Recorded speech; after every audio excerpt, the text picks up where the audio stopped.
વિદ્યાર્થીઓના ખોટા રિઝલ્ટ મૂકીને, ખોટા ફોટા મૂકીને જનતાને ગુમરાહ કરતી સંસ્થાઓથી સાવધાન. નમસ્કાર, હું હેમંત સર. 15 વર્ષથી શિક્ષણ, સેવા અને રોજગાર ક્ષેત્રે સહાય કરતી સંસ્થામાંથી આપનું અભિવાદન કરું છું, હાર્દિક સ્વાગત કરું છું. આજનો મારો ટોપિક છે, જો તમે પણ આવી ભૂલ ન કરતા. આ બાળકોના કરિયરનો સવાલ છે. આપણે બધા જાણીએ છીએ, જો પાયો મજબૂત નહીં હોય તો ઇમારત ગમે તેટલી ઊંચી હશે એ પડી જશે. હાલ વાત ચર્ચામાં આવી રહી છે કે ઘણી બધી સંસ્થાઓ પોતાના વિદ્યાર્થીઓના જે રિઝલ્ટ આવ્યા હોય છે એ રિઝલ્ટમાં ચેડા કરીને તેમના પેમ્ફલેટમાં એ વિદ્યાર્થીઓના ફોટા, વિદ્યાર્થીઓના રિઝલ્ટ વધારે બતાવીને ધાર્યા કરતાં આવ્યા હોય એના કરતાં વધારે લખીને જાહેર જનતાને અને વિદ્યાર્થીઓને ગુમરાહ કરે છે. તો આવી સંસ્થાઓથી આપ સાવધાન રહેજો. જ્યારે પણ આપ એડમિશન માટે જાઓ ત્યારે વિદ્યાર્થીઓના સાચા પરિણામ જાણવા જોવા જજો. ખાલી પેમ્ફલેટ દ્વારા જે લખાણ હોય છે તેના ઉપર વિશ્વાસ કરતા નહીં. આ શા માટે કહું છું એનું પણ તમને કારણ કહું. આપણી સંસ્થા અનેક વર્ષોથી એવા બાળકો માટે ખાસ ધ્યાન આપે છે કે જે નિષ્ફળ ગયેલા છે, જેમને ક્યાંક તકલીફ પડી છે. એટલે જ્યારે રિઝલ્ટ આવે અને પછી વિદ્યાર્થીઓ આપણા ત્યાં આવે જે ફેલ હોય એક વિષયમાં, 2 વિષયમાં, ત્યારે અમને ખબર પડે છે આ બધી વાતોની કે એમને તકલીફ ક્યાં પડે છે. આજે અમારા ત્યાં એક વિદ્યાર્થી આવું જ આવ્યું જે 2 વિષયમાં ફેલ છે, એમાં ગણિતમાં ફેલ છે. હવે વિદ્યાર્થીને જ્યારે મેં લીધું એટલે એણે મને બીજી સંસ્થાનું નામ આપ્યું, આ તે કાંઈ. જ્યારે મેં એને મેથ્સ, ગણિત ધોરણ 10માનું એને મેં લીધું ત્યારે એને દાખલામાં ખબર ન પડી. મેં એને ગુણાકાર આપ્યો. તો ગુણાકાર તમે ઇમેજિન નહીં કરી શકો. ખાલી એને 6નો ઘડિયો, 5નો ઘડિયો, 3નો ઘડિયો પણ ના આવડ્યો, ના ગુણાકાર કરતા આવડ્યો. ભાગાકાર તો વાત અલગ છે, ગુણાકાર કરતા ના આવડ્યું. 10મા ધોરણનું બાળક. તમે વિચાર કરો કે આ શું હાલત હશે. કેમ?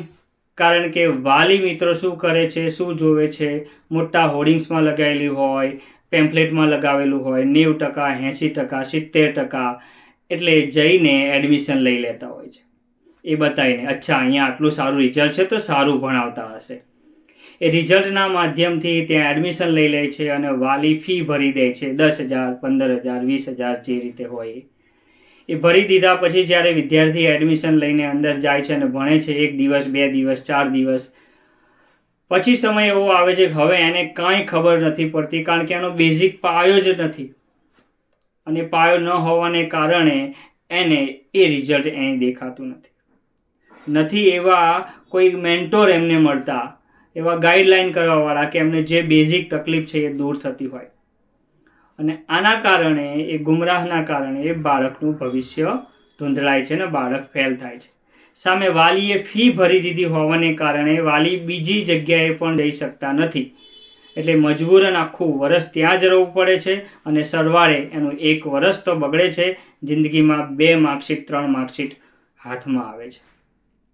આવા બીજા વિદ્યાર્થીઓ માટે પણ થાય છે કે જેને વિદ્યાર્થીનું રિઝલ્ટ સારું આવવાનું હોય, એટલે 90%, 70%, 80% એ આવવાના હોય, પરંતુ વિદ્યાર્થી જ્યારે આવા ટેગ લઈને આવી રીતે જતા હોય છે અને ત્યાં ગાડી એડમિશન લઈ લે છે અને વિદ્યાર્થીનું એડમિશન ત્યાં ગાડી રિઝલ્ટ જોઈએ એવું ન આવવાને કારણે આગળ જે લિંક એને કરવાની છે, ફોર એક્ઝામ્પલ એને સાયન્સમાં જવું છે તો અમુક ટકાવારી જોઈએ, એને કોઈ એન્જિનિયરિંગમાં જવું છે તો અમુક ટકાવારી જોઈએ. હવે આ ટકાવારી એને મળતી નથી. શા કારણે નથી મળતી? કારણ કે રિઝલ્ટ જતા રહ્યા છે ત્યાં ગાડી એ રિઝલ્ટ જોઈને, પરંતુ એવું જે કીધું હતું એ પ્રમાણે ખોટું રિઝલ્ટ હોવાને કારણે, સારું ભણતર ન મળવાને કારણે બાળકને 90% આવવાના હોય છે પણ 70 આવીને બેસી જાય છે.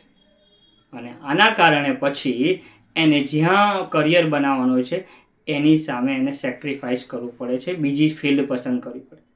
અને આ જ વિદ્યાર્થીનું રિઝલ્ટ 70% આવેલું હોય તો એ 80% બતાવીને 85% બતાવીને બીજા અનેક વિદ્યાર્થીઓને ફરીથી ગુમરાહ કરવાની એક આ તરકીબ થઈ ગઈ છે.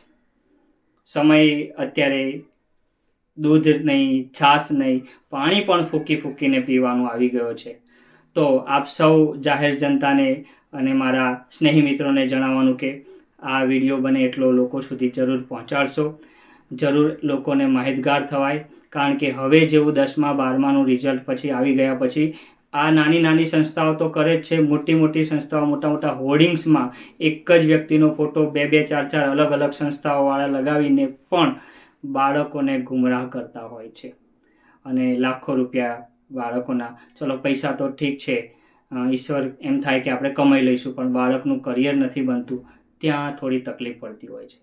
તો દરેક વાલી મિત્રોને મારી નમ્ર વિનંતી છે કે ખાસ જ્યારે પણ તમે એડમિશન લેવા જાઓ તો વિદ્યાર્થીઓના 2 કમ્પેરિઝન ખાસ કરવાનું.